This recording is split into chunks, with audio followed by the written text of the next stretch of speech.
Assalamualaikum warahmatullahi wabarakatuh. Perkenalkan, nama saya Dian Novita Fauziah dengan NIM 215231141, jurusan Perbankan Syariah kelas 2D. Di sini saya akan menceritakan mengenai Perjanjian Giyanti pada tahun 1755 dan terbelahnya Pulau Jawa. Perjanjian Giyanti merupakan peristiwa besar di masa silam. Sejarah ini hadir sebagai ingatan masyarakat terhadap peristiwa tersebut. Perjanjian ini lahir dari sebuah kesepakatan segitiga politik antara Pakubuwono III, Pangeran Mangkubumi, dan VOC pada 13 Februari 1755. Nama Giyanti diambil dari nama lokasi penandatanganan perjanjian, yaitu di Desa Janti. Dalam lafalan Belanda disebut Giyanti menggunakan H dan secara tertulis disebut Giyanti. Perjanjian ini dibuat dalam rangka meredam api konflik yang telah terjadi berlarut-larut pasca perpindahan Keraton Surakarta ke Surakarta. Api peristiwa geger pecinan ternyata belum mati tepat di sumbunya. Ketika itu, Mangkubumi yang membuat Pakubuwono II dalam meredam konflik mendapatkan hadiah sebuah tanah dari Pakubuwono II. Namun, luas tanah tersebut menimbulkan kecemburuan. Salah satu pangeran mengeluhkan ketidakadilan tersebut kepada Gubernur Jenderal Baron van Imhoff, Jenderal di Batavia. Sang gubernur itu lalu membuat keputusan yang membuat tanah itu tidak jadi dimiliki Mangkubumi. Perlawanan itu mendorong Gubernur VOC Nicholas Harting mengambil sikap untuk menyelamatkan daerah operasionalnya. Harting melakukan perundingan dengan Pangeran Mangkubumi. Setelah berkali-kali melakukan perundingan, Harting memutuskan kesepakatan dengan keinginan Pangeran Mangkubumi yang juga ingin menjadi penguasa di Jawa. Pada 23 September 1754, not kesepakatan antara VOC dan Mangkubumi terlaksana dan sampai kepada Pakubuwono III disampaikan kepada Mangkubwono III. Tersebut menyatakan bahwa Pangeran Mangkubwono mendapatkan wilayahnya. Pada 4 November 1754, Pakubuwono III menyatakan persetujuan not perjanjian tersebut, lalu disampaikan kepada Gubernur VOC Jason Marcel.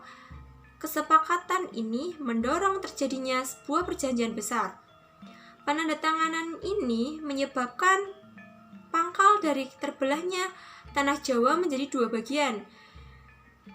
Dua bagian yang disebut Palihan Nagari.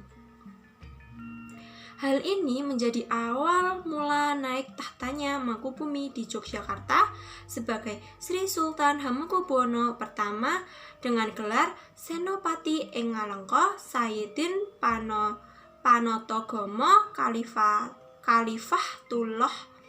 Sejak ditandatanganinya perjanjian ini pada 13 Februari 1755. Lalu pada tanggal 15 Februari 1755 ada pertemuan untuk meneruskan pembagian aspek atribut-atribut antara lain. Yang pertama, keris. Yang kedua, di Yogyakarta meneruskan ada dialek bahasa Bagongan. Jika yang satu enggih, yang satunya enjih. Yang ketiga ada tarian. Untuk Yogyakarta menggunakan gagahan dan untuk Surakarta menggunakan solo alus. Memiliki penutup kepala yang disebut blangkon. Untuk Yogyakarta memiliki jenis sanggul dan Surakarta hanya datar. Pembagian perjanjian ini sengaja diacak sehingga banyak wilayah yang tumpang tindih atau beberapa wilayah Solo yang disekelilingi wilayah Jogja dan begitu pula sebaliknya dapat menimbulkan sebuah konflik. Pasca perjanjian Giyanti, Raden Mas Said atau Pangeran Sambernyawa yang dahulu membantu Pakubuwono masih terus melakukan pemberontakan. Beliau juga menuntut hak sebagai penguasa wilayah. Pada Oktober 1755, Pangeran Sambernyawa berhasil mengalahkan sekelompok pasukan VOC.